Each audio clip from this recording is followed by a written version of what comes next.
Sí. Yo soy del Meet, no del Zoom, perdón. Bien.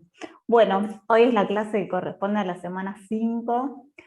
La estructura de la clase tiene 3 partes. Primero vamos a conversar sobre el dossier que preparamos para esta semana, sobre la mujer nueva. Vamos a recuperar un poco lo que estuvimos conversando entre clase y clase virtualmente.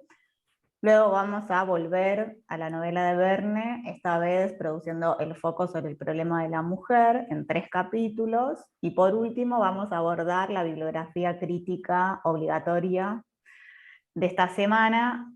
No toda, o sea, voy a proponerles hacer un foco más en el texto de Felsky, más que en los otros, porque me parece más original o más relevante, pero por supuesto vamos conversando a medida que avancemos lo que quieran.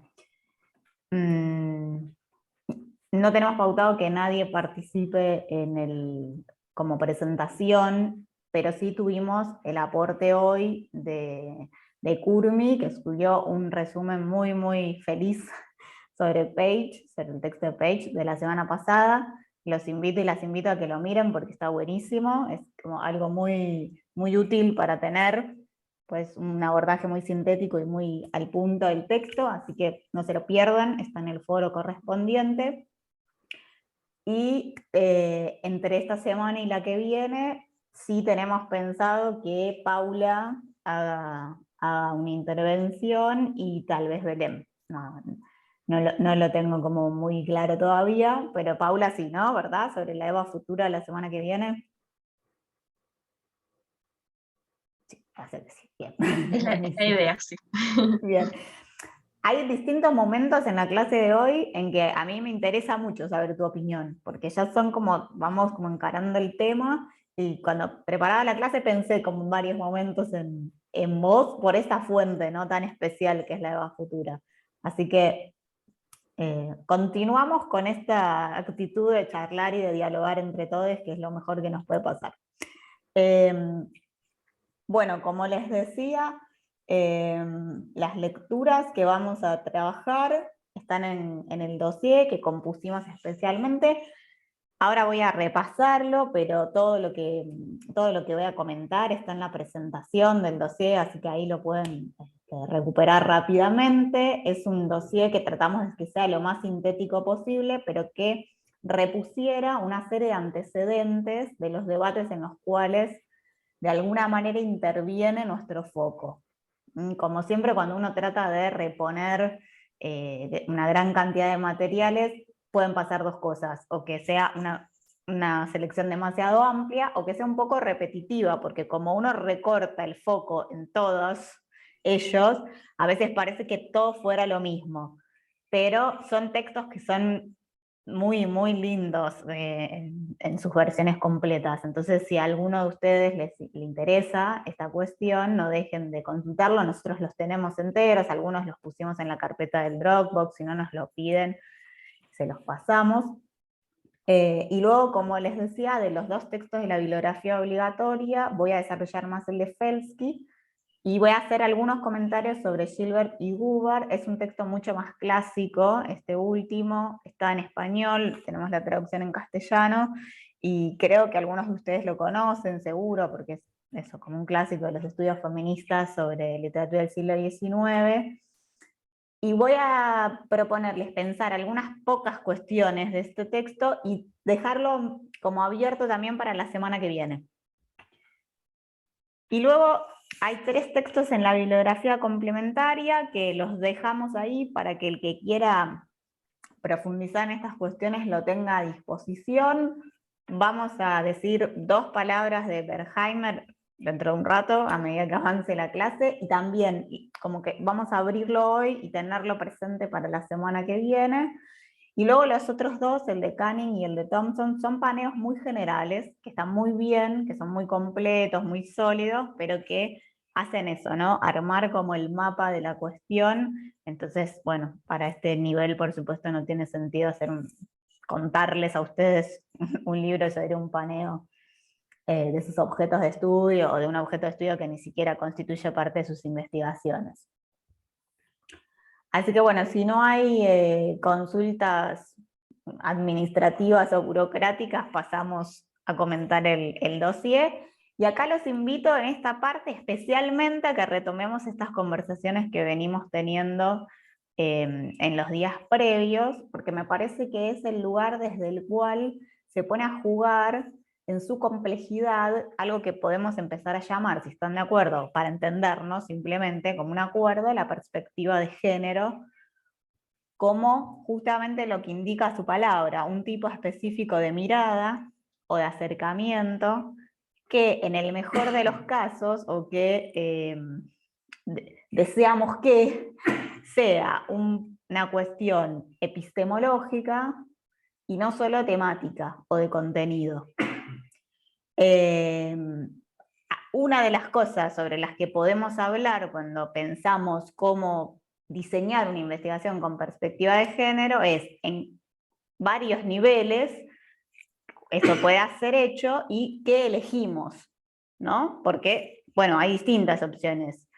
Entonces un poco cuando yo les preguntaba el otro día en la charla si lo incluyen o no y de qué modo, apuntaba esto, que no hay una sola manera de hacerlo, y que para mí, esto de nuevo es como cuando dice la gente es mi opinión, no es mi gusto, lo que quiero decir, en la perspectiva en la que yo elijo trabajar, tiene que ser una decisión fundamentalmente metodológica, en la medida en que la metodología siempre reviste un carácter político de toma de decisiones. Entonces, el dossier lo pensamos de alguna manera como un recorrido por distintos modos de abordar la cuestión. Como pueden ver en la lista de contenidos, hay textos que son fuentes de documentos históricos, textos de intervención política o de directamente ensayos de intervención en la escena política, y solamente el último texto es un cuento, es un relato. Por eso decíamos que lo pensamos como los antecedentes con los cuales dialoga de alguna manera nuestra novela.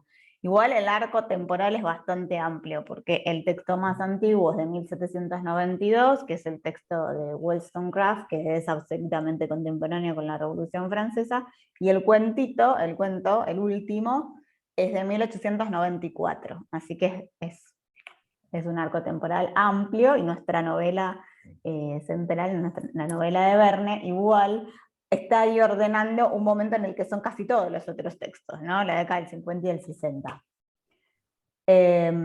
No sé si lo pudieron mirar o no, voy a hacer un breve comentario para que lo tengan presente ahora cuando vayamos a la novela de nuevo.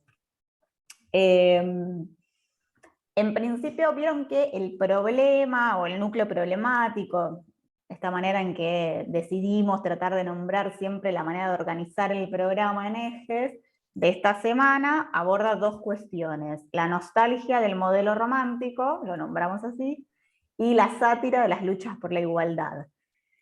De alguna manera creemos que los antecedentes de estas representaciones aparecen entonces alrededor de la cuestión de la emancipación de la mujer, desde el comienzo, desde los primeros movimientos, de los primeros feminismos que son de final del siglo XVIII, que son las luchas sufragistas, las luchas por el acceso a los derechos civiles y políticos, por el acceso a una concepción igualitaria entre las identidades sexogenéricas, pero también que entran en estrechísimo diálogo con saberes de las primeras formulaciones teóricas de la antropología, del pensamiento racial, del pensamiento sobre las especies, como trabajamos la semana pasada.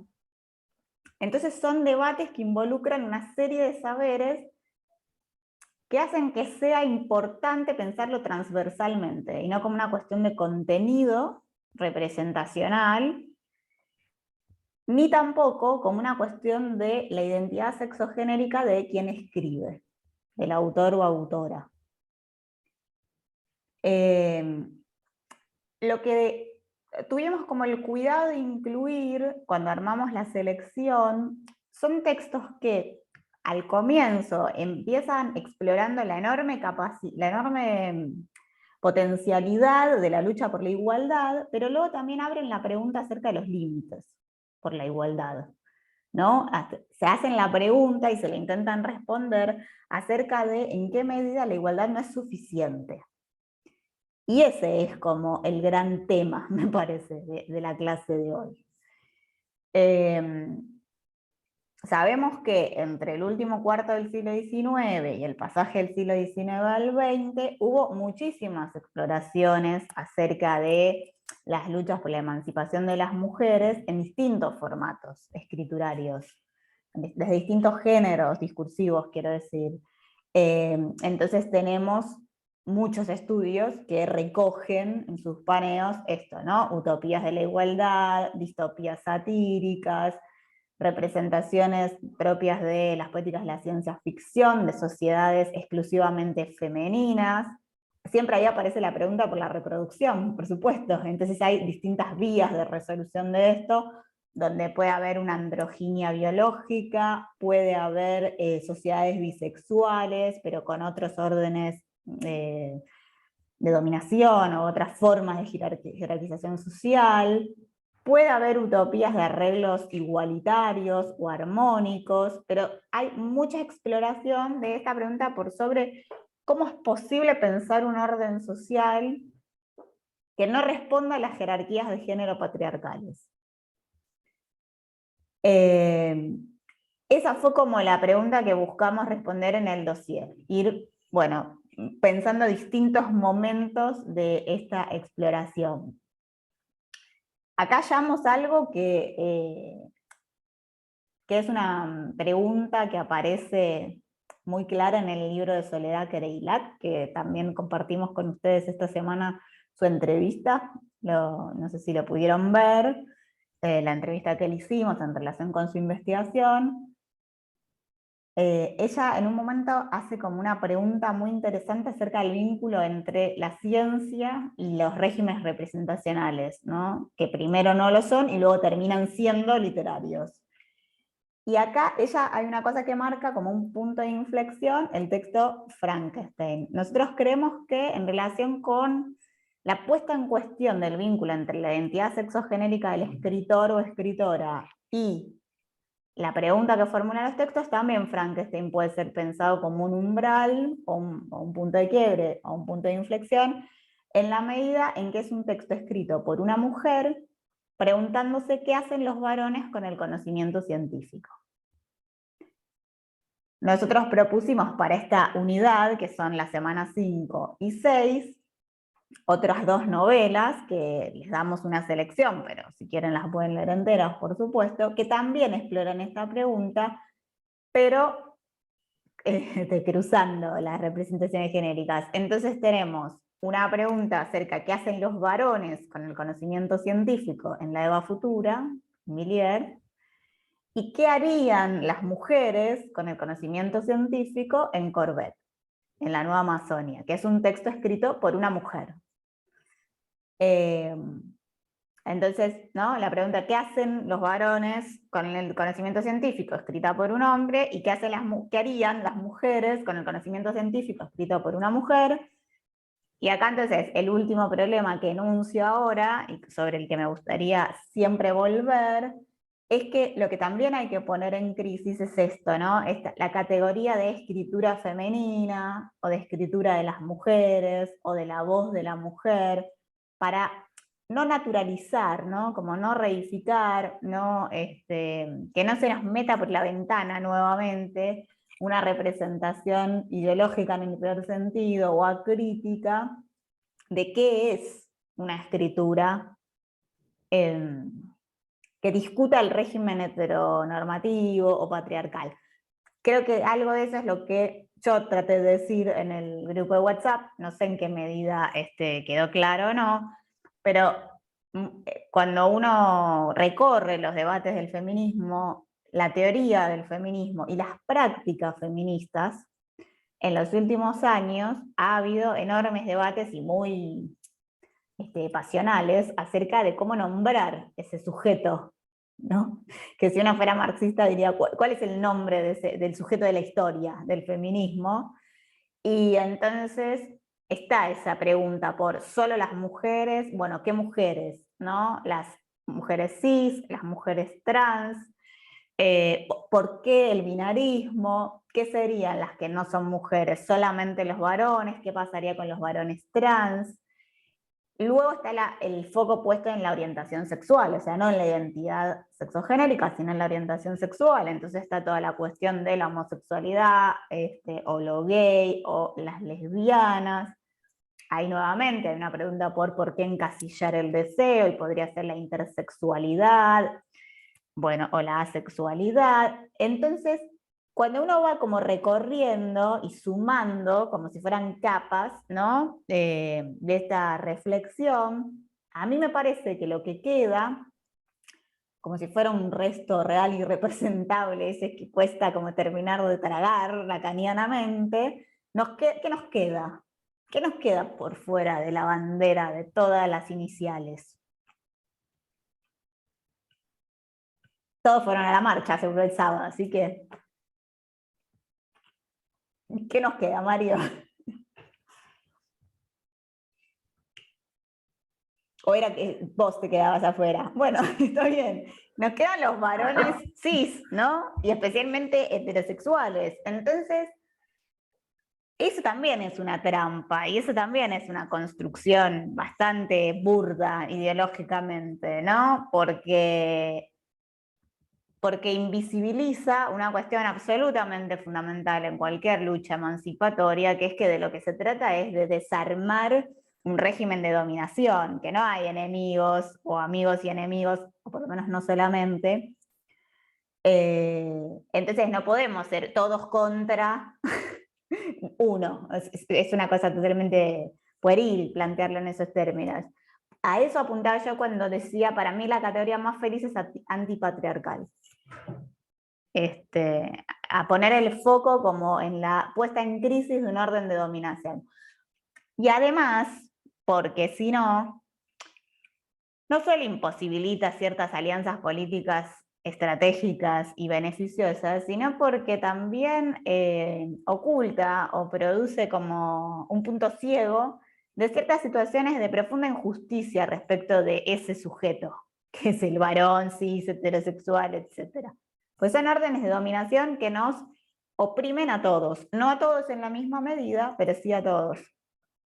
Sobre esto quiero retomar muy chiquitito cuando hablemos de Gilbert y Bugart, ¿sí? Sobre esta cuestión específicamente. Así que, bueno, esos son como los intereses que buscamos recorrer en la construcción del dossier. Después, suponemos que son textos que muchos de ellos los conocerían, porque son textos bastante célebres, o que por lo menos conocían a sus autores, ¿no? Son esas cosas que a veces están como muy citadas o muy referidas. Hago un brevísimo repaso por los textos por si tienen algún comentario. Los textos ahí como sacan silencio y hablan. El primero, entonces, es la Vindicación de los Derechos de la Mujer, de 1792, de Mary Wollstonecraft. Saben que esta autora, pensadora, activista inglesa, muy relevante para la historia occidental, fue la esposa de William Godwin y la madre de quien luego sería, con su apellido de casada, Mary Shelley. En este texto, la autora revisa críticamente los modos en que se educa a las mujeres. Está ahí como la mirada puesta en los procesos de educación de las mujeres, y la crítica principal es que son criadas como criaturas, uso esta palabra a propósito, criaturas creadas, infantilizadas y excluidas de la esfera de lo público. E inmediatamente lo que se pasa a señalar son los efectos nocivos que esto produce en el conjunto de la sociedad. Y esto, ven cómo es muy importante entonces pensarlo como un modo de ordenamiento social, no como víctimas y victimarios solamente.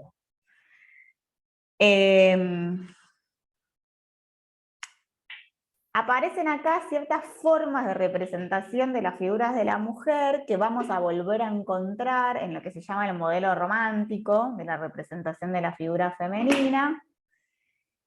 Vamos a volver varias veces sobre esto en la clase, así que ahora lo dejo, y el texto se constituye en un reclamo colectivo de acceso de todas las mujeres a los derechos humanos, de los que ya gozan los varones, de su tiempo histórico.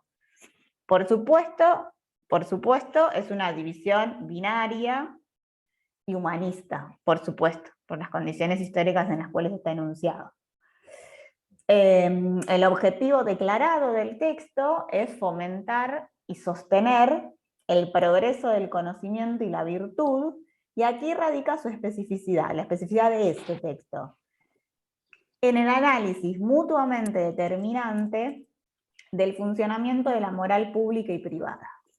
¿Sí? Esto es algo que hasta el día de hoy tiene efectos en nuestro modo de pensar la distribución de roles sexogenéricos y persiste aún hoy en día nuestra manera de pensar la vida dividida en esfera pública y privada, a pesar de que ha habido múltiples problematizaciones.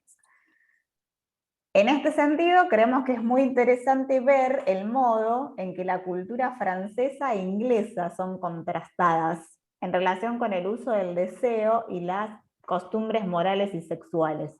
Esto para los que solemos enseñar literaturas extranjeras es algo como muy evidente cuando uno enseña literatura inglesa y literatura francesa, pero lo menciono porque tal vez si no, no es algo tan evidente, pero es muy importante para el periodo. Y me parece que de alguna manera aparece algo de esto en la novela de Verne, cuando se contrapone a las francesas con las norteamericanas, ¿no? Y es algo que además tiene mucha... A mí me maravilló cuando leí la novela de Verne el verano pasado, la enorme actualidad que tienen esos argumentos misóginos y como que parecen como casi de sketch de tele, el enorme parecido que tienen con debates muy actuales. Yo pensaba como incluso los del Me Too de 2018, ¿se acuerdan? Que fue un debate en el cual un colectivo de personalidades públicas francesas responde al movimiento del Me Too, que fue una propuesta de visibilización y denuncia que prácticamente deriva en el escrache, como forma de producción de escenas de juicio públicas, norteamericana. Entonces, el colectivo francés critica fuertemente el movimiento norteamericano llamado Me Too con un argumento completamente análogo con este, que es ellas, las norteamericanas, digamos, son pacatas. Y esto se reduce a una cuestión de moral puritana. Bueno, es como muy polémico y muy interesante para pensar las formas en que la cultura política y la cultura religiosa se articulan para producir formas de opresión, pero también cómo eso impacta en las formas de pensar la emancipación con especificidades culturales muy precisas. Muy precisas. No sé si ya vas a pasar al siguiente, si no quería hacer un comentario de este texto, más bien una nota en torno al texto y a la autora. La fecha, que como bien recordó Caro, coincide con el momento revolucionario, o sea, la década revolucionaria. Es importante porque el texto también está dirigido, digamos, a Francia, ¿no? Porque tanto la cuestión de la esclavitud, ¿no? Por un lado, como la cuestión del rol de la mujer, son temas complejos en las discusiones de emancipación en Francia, ¿no? Entonces es como un llamado de atención, y en este caso además eso se enuncia desde el propio título en articulación con la vindicación de los derechos del hombre, ¿no? Al decir vindicación de los derechos de la mujer, lo que hace es señalar que el hombre es el varón, ¿no? Y produce una torsión en ese texto de Paine que fue el texto claramente más vendido en Inglaterra y obviamente en Estados Unidos en torno al debate sobre la revolución. Esa es la segunda cosa a señalar, ¿no? Que en la década postrevolucionaria en Inglaterra hay lo que se llama, ¿sí?, controversia o debate sobre la revolución. Eso es importante, porque tiene que ver con los efectos que este primer evento internacional, porque es el primer evento político cubierto por los medios nuevos, ¿no?, de comunicación, los diarios, en un tiempo, digamos, que antes era imposible, ¿no? Y entonces se recibe en distintas latitudes a través de los corresponsales, ¿no? Entonces, este texto además participa del debate inglés, ¿no?, respecto de qué significa lo que pasa en Francia, y ese es un contexto sumamente álgido, ¿no?, donde intervienen, en general, en buena medida, todos discutiendo a Burke, ¿no?, Edmund Burke, que es quien había atacado a los revolucionarios ingleses que apoyaban a los franceses, ¿no? Entonces, es interesante recuperar esa escena de debate también. Digo, sobre todas estas cosas hay bibliografía. Yo las menciono por si alguien no quiere ir en alguna dirección de estas. Y la tercera cosa es la relación con su hija, ¿no? Con Mary Shelley, o la relación de la hija con su madre, más bien, porque Mary Wollstonecraft muere justamente cuando da luz, ¿no? Y ese es un tema, de hecho, bastante relevante para la propia biografía de Mary Shelley.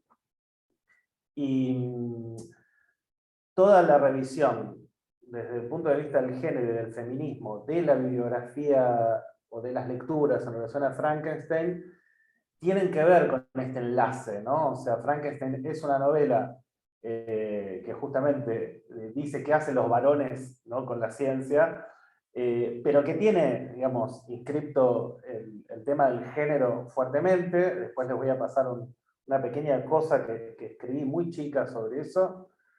Y es una novela dedicada, o sea, la dedicatoria es a Godwin, es al padre, ¿no?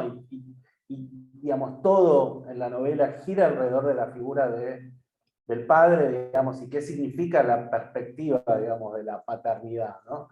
Y entonces, en las revisiones de la lectura de la novela del lado feminista, se empezó a recuperar justamente la relación de esta novela con el contexto del debate revolucionario en la época de escritura de la vindicación de los derechos de la mujer, ¿no?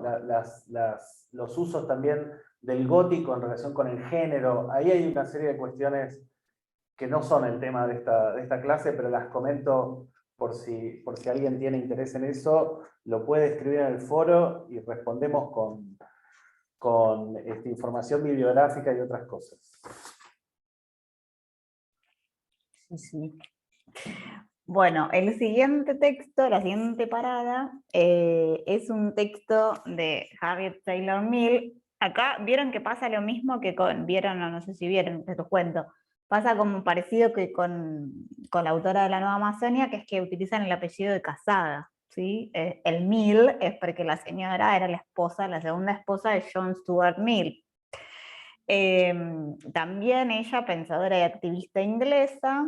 Tenemos una breve selección entonces de este texto que se llama La emancipación de la mujer, y que también piensa la emancipación en el sentido de una admisión en igualdad a los derechos políticos, civiles y sociales. Toma como caso de reflexión un colectivo de mujeres en Estados Unidos. Primero hace una suerte de estado de la cuestión y luego presenta una serie de demandas, todas basadas en el principio de la igualdad humana. En el principio de la igualdad humana. Lo interesante de este texto es que articula de alguna manera, por analogía, las luchas de emancipación de las mujeres con las luchas antiesclavistas y antirracistas en Estados Unidos. Por eso pensamos que es interesante para ver cuán tempranamente, es un texto de 1851, cuán tempranamente hay una invitación a alianzas estratégicas con otras formas de lucha por la democracia en América, pero también hay ahí como una serie de críticas, o más que de críticas, una invitación a articular con radicales, con cartistas, que buscan el sufragio universal en Europa. Resalto nuevamente la idea de lo humano como lo universal, que es el techo en este momento, aunque luego sabemos que en nuestra actualidad puede ser el piso. Para construir esta demanda, lo que hace la autora es desarticular la construcción de la mujer como un ser débil o inepto para el ejercicio de las funciones públicas. Luego pasamos a una obra escrita por un varón, un célebre historiador francés como Jules Michelet, que dentro de su vasta producción, su texto más famoso es La Historia de Francia, publicada entre 1855 y 1867, en 11 volúmenes, seguro que la conocen, algunos de ustedes al menos. Tiene, sin embargo, este autor, este historiador, hacia la década del 60, un momento que puede ser atribuido a una circunstancia biográfica, que es que estaba casado con su segunda esposa, que era una mujer más joven que él, y alrededor de este evento parece que hay una suerte de simpatía por ciertos temas, porque tiene escritos varios libros en este momento histórico dedicados al amor, a la mujer. Había publicado en 1862 un libro que en su momento produjo bastante impacto, porque fue una apología de las brujas como mujeres mártires de la intolerancia cristiana, una posición bastante llamativa en ese momento histórico. Nosotros tomamos y armamos una selección donde el autor desarrolla la idea de que hay una complementariedad necesaria entre el varón y la mujer, y que esta complementariedad produce un mutuo beneficio. ¿Sí? Ya es distinto, ¿no? de lo que veníamos hablando. Es llamativo cuando uno lo lee la articulación entre anatomía y especialmente la disección de cadáveres y moral, ¿no? Hay una utilización de la disección de cadáveres y del estudio de la anatomía de los cuerpos de las mujeres y de los niños para explicar los usos y las costumbres y las necesidades de los varones, las mujeres y los niños de forma específica, de forma separada. O sea que acá ven como que el ideal o la concepción de lo humano como universal es puesto en cuestión por la biología.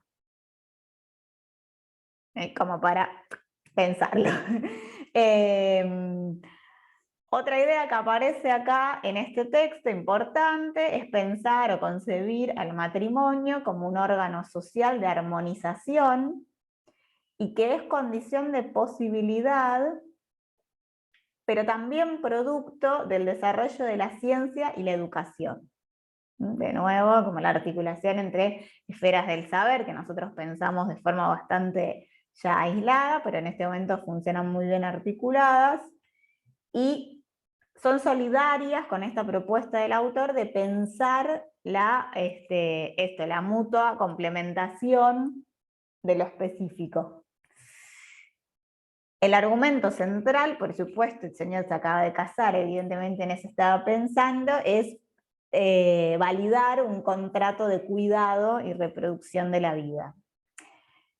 Finalmente les pusimos unas páginas porque tienen 4 notas al pie, esa parte que seleccionamos, que son muy, muy relevantes, porque son muy claras y condensa ahí como los derechos que él piensa para las mujeres y la pregunta por la sociedad del futuro. Entonces, cuando lo lean, lean las notas, pues son re importantes.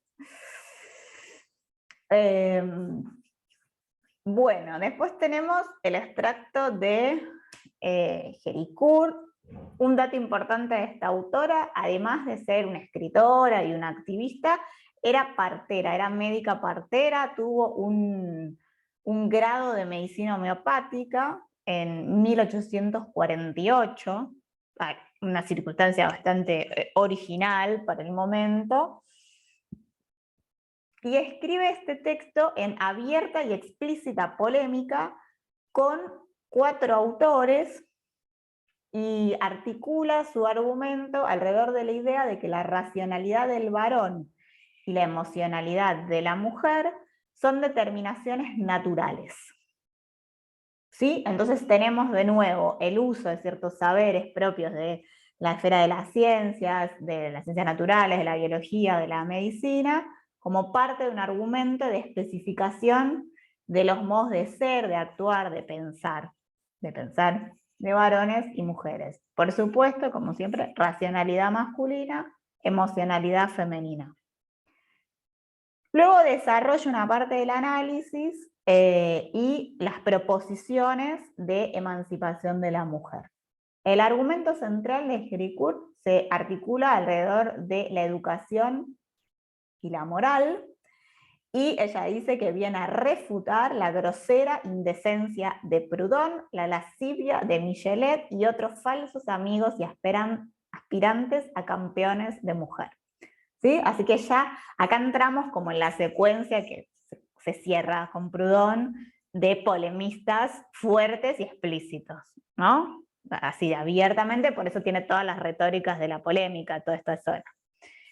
Tiene 2 capítulos dedicados a Michelet y Proudhon, uno en cada uno, los primeros, donde analiza y refuta detalladamente sus argumentos, detalladamente. Tiene largas transcripciones de los textos de los varones, los copia enteros y luego los refuta. Es interesante también que recopila y sistematiza objeciones de otros a la emancipación de la mujer y a las propuestas de reforma. Entonces se va como armando toda la escena del debate cuando uno lo recorre así.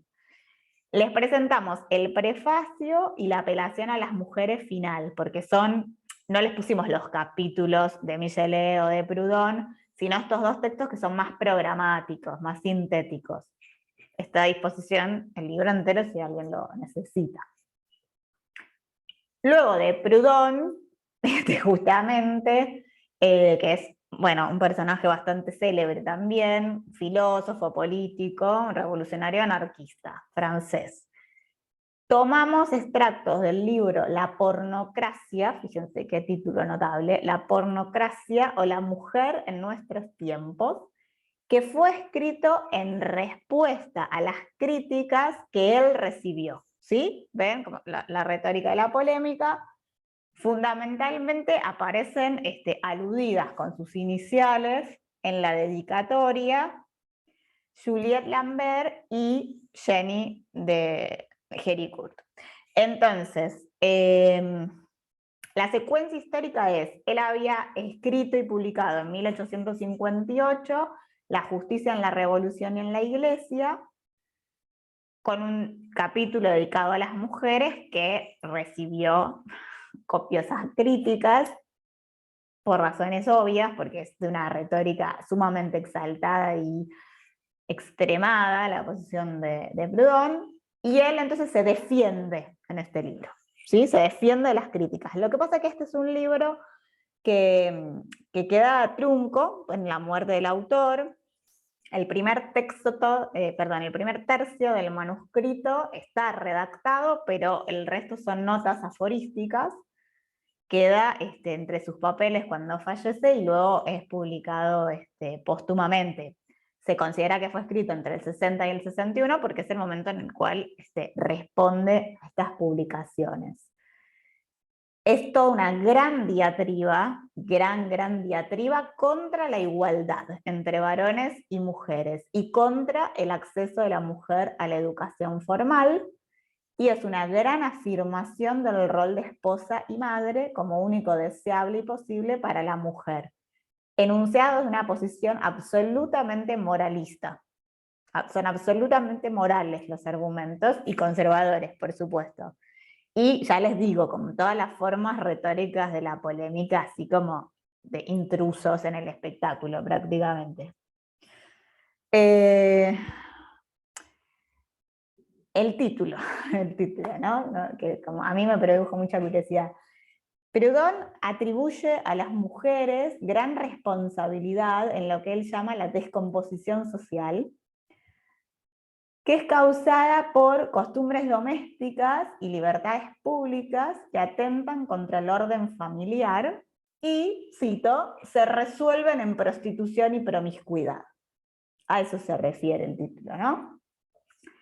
Y por eso desarrolla un ataque abierto a los conceptos de amor libre y emancipación de la mujer, en línea con sus muchas otras polémicas con los continuadores de Fourier, de Saint-Simon, fundamentalmente de Enfantin.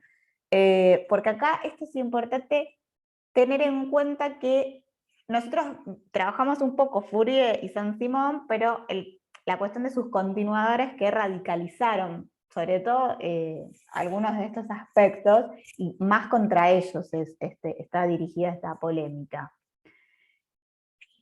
Es complejo de seguir el texto por esto de que es una parte está escrito y el resto está aforístico. Nosotros seleccionamos una parte de la que está más completa, de la primera parte.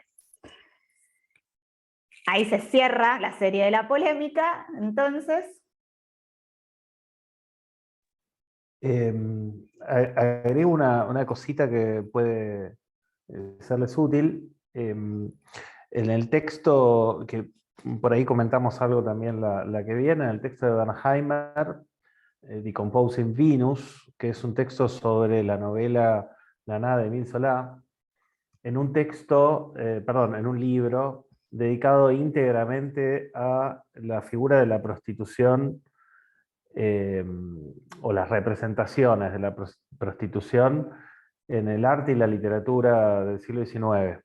Si ustedes lo tienen en complementaria, nosotros le dejamos el capítulo. En el capítulo hay una zona, un momento, digamos, de la argumentación, en la cual se mete con algunos de estos autores, en particular con Michelet, con de Héricourt y con Proudhon, ¿no? Entonces ahí tienen una lectura, un recorrido anclado en la cuestión de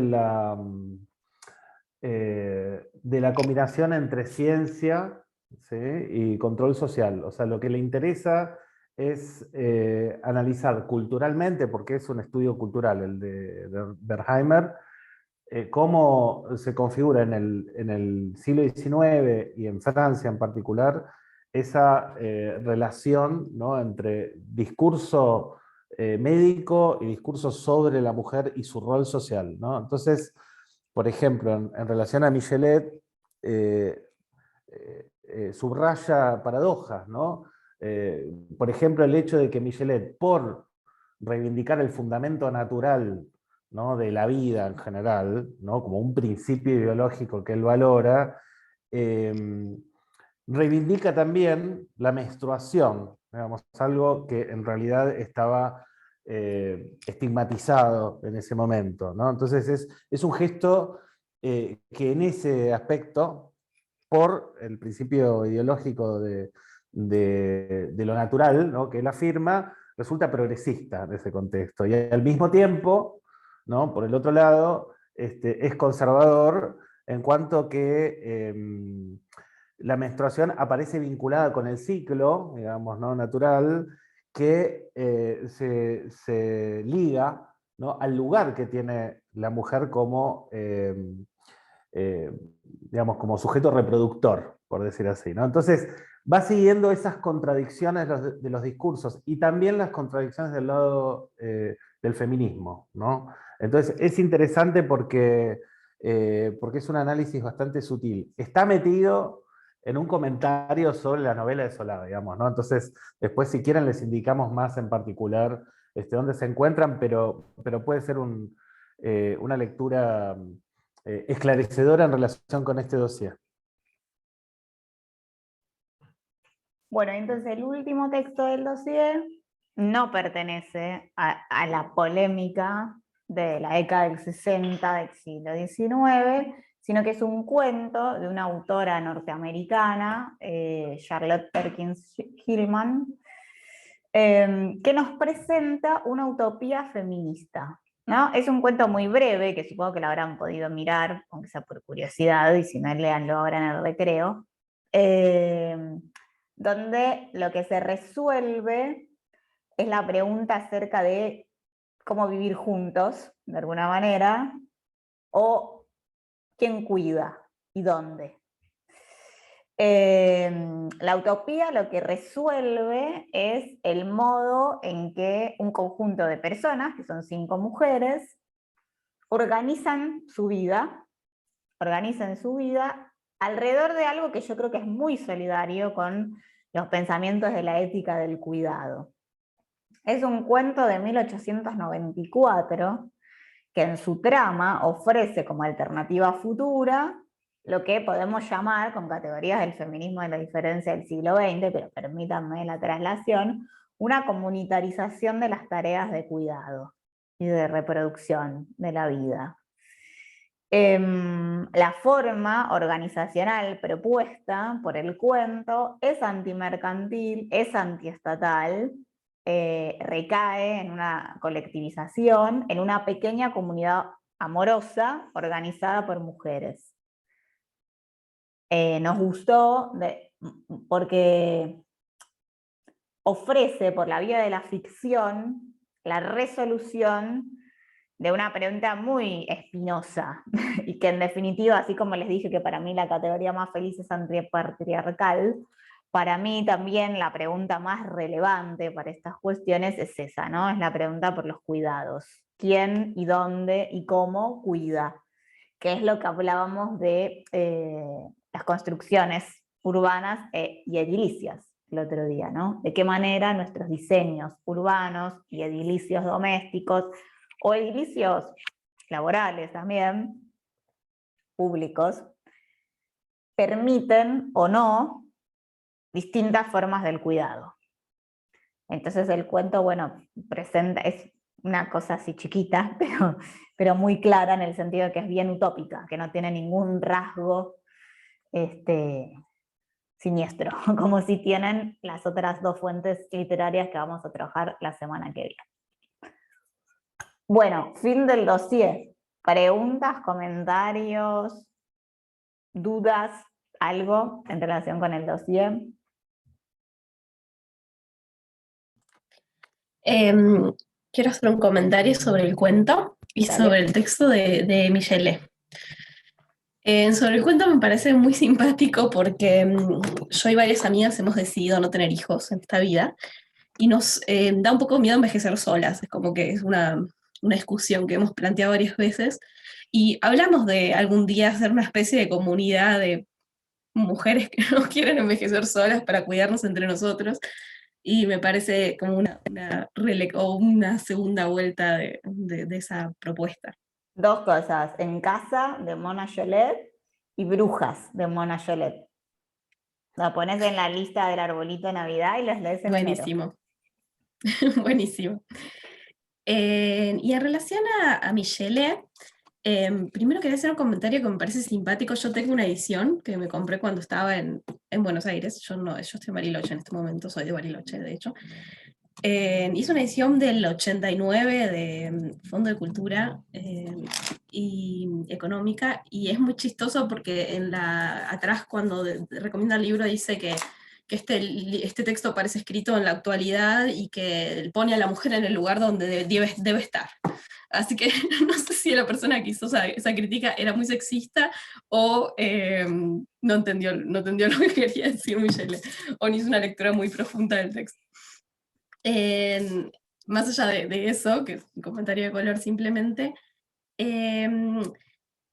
me parece interesante, o cuando hablabas, o cuando lo leí, me parece interesante relacionarlo con el higienismo del siglo XIX y su impronta fuertemente moral, así como la anatomía o el estudio de la anatomía se presenta como moral acá, el higienismo tenía esta fuerte impronta moral, y me parece que hay una relación directa entre estos 2 valores, líneas. Sí, totalmente. Lo del higienismo también está en el texto que les refería antes. De hecho, ese es, el texto sobre la prostitución empieza con una referencia a un personaje que cita Proudhon, que es Parent du Châtelet, que es justamente un reformista de la ciudad, que a quien le encargan tanto resolver un problema que había con una infección en París, producida por basuras acumuladas, como el problema de la prostitución. Y entonces el libro se inicia mostrando cómo el tratamiento que le da a la contaminación que produce la pudret, ¿no? La basura en relación a la ciudad, que es un tratamiento de separar, ¿no? La basura del espacio donde viven las personas, eh, sirve de base para el tratamiento que después da al problema de la prostitución. Es decir, que la prostitución es considerada también una forma de podredumbre social, digamos, ¿no? De manera muy directa, por los términos en los cuales se construye el informe. O sea, son informes públicos al gobierno francés, que además derivan en legislaciones y acciones concretas, ¿no? Entonces, el texto de Bernheimer empieza con eso, es el primer capítulo, justamente para mostrar podríamos decir, ese continuo, ¿no? Entre las políticas higienistas, ¿no? El discurso tanto político como científico en relación con eso que lo sostiene, y luego las representaciones del campo literario y artístico, ¿no? O sea, me parece que eso está bien, digamos, también para leer las representaciones literarias o poner en relación, ¿no? Una cosa con otra. Entonces, lo de higienismo, ahí tienen algunas referencias, y hay otra bibliografía también que conecta una cosa con la otra, ¿no? Obviamente prostitución es como lo señala Proudhon, digamos, es uno de los ejes más alarmantes, ¿no? Para quienes están discutiendo el rol de la mujer, porque, bueno, se ponen en juego varias cuestiones, ¿no? Así que sí, está muy, muy bueno el comentario. Bueno, y no por nada es uno de los debates que todavía hasta hoy en día siguen produciendo ríos de tinta y las más pasionales intervenciones en sus diferentes posturas, ¿no? Dentro del feminismo, quiero decir. Bueno, si les Yo, parece bien. Sí, Caro, dale, Ceci. perdón. Si se me ¿No? escucha bien, porque tengo muy mala señal. Bien. Pero en relación con el cuento, me gusta cómo aparecen también las artes decorativas, porque, ¿no? En la perspectiva de género del abordaje de la historia del arte, no es criticar, digamos, adosar una historia de las mujeres, ¿no? De las manos femeninas a lo ya hecho, ¿no? Sino poner también el sistema de la jerarquía de las artes en jaque también. Y eso me gusta cómo aparece representado. Muy lindo. Sí, sí, está muy bien. Ahora en la próxima parte, cuando vayamos a Gilbert y Bubar, decimos 2 palabras de eso. Está muy bien, sí. Está bueno. Gracias. ¿Nadia? Sí, yo me quedé pensando como varias cosas mientras hablaban. Primero, la cuestión de esa ligazón inmediata entre, digamos, lo que debe ser y el útero, ¿no? Digamos, ahí la biología marcando, de hecho, la teoría de los humores, y digo, Condorcet defendiendo en la asamblea de que si los tipos se enferman de gota, ¿por qué la mujer que sufre una indisposición mensual no puede? Digamos, y poniendo ahí en contraposición esto, biología con razón, y lo difícil que es desarmar el sentido común, ¿no? De la debilidad asociada con el cuerpo femenino. Eso me parece como un eje central, la sensibilidad y la debilidad asociada con lo femenino. Pero también dentro de lo femenino pensaba las distintas feminidades, ¿no? Las distintas formas de ser femenina. Y ahí se me vino a la cabeza un texto se me fue el nombre, era Rudinesco, de Elizabeth Rudinesco, que se llama Teoría, Locura y Revolución, que en realidad en inglés es mucho más interesante que en castellano el título, pasa con las traducciones.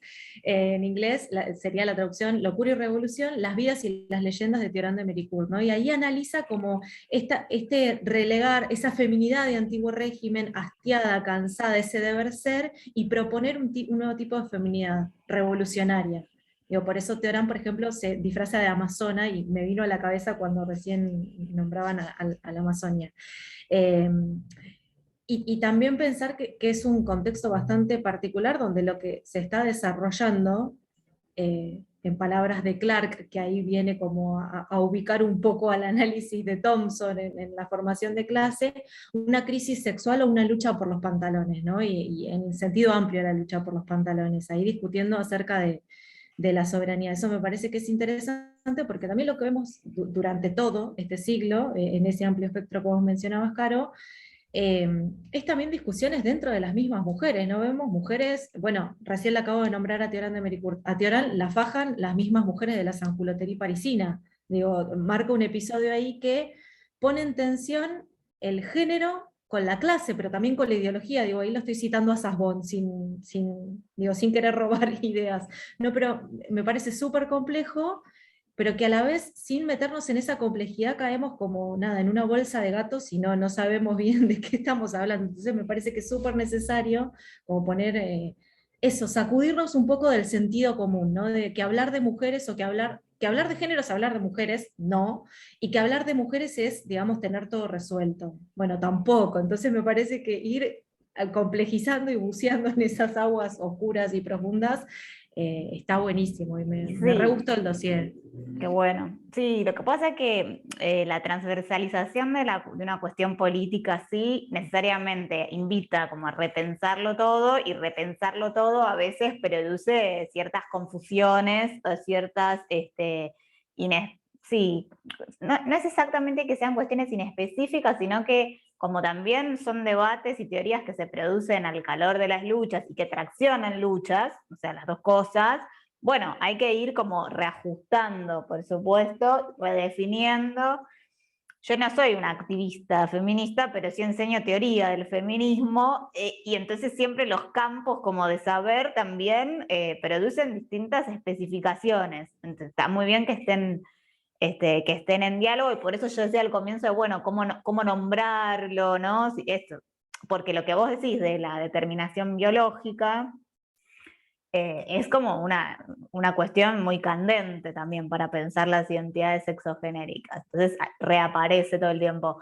Y lo que sí de las internas entre mujeres, sí, por supuesto. De hecho, la novela, ahí la veo a Fiore que hace así, claro, la novela, La Nueva Amazonia, comienza tematizando justamente sus circunstancias o sus condiciones de existencia, ese texto, que es un debate entre mujeres antisufragistas y mujeres sufragistas. Sí, así es. Ahí quiero agregar algo. Sí, me parece que es muy importante eso que señala Nadia.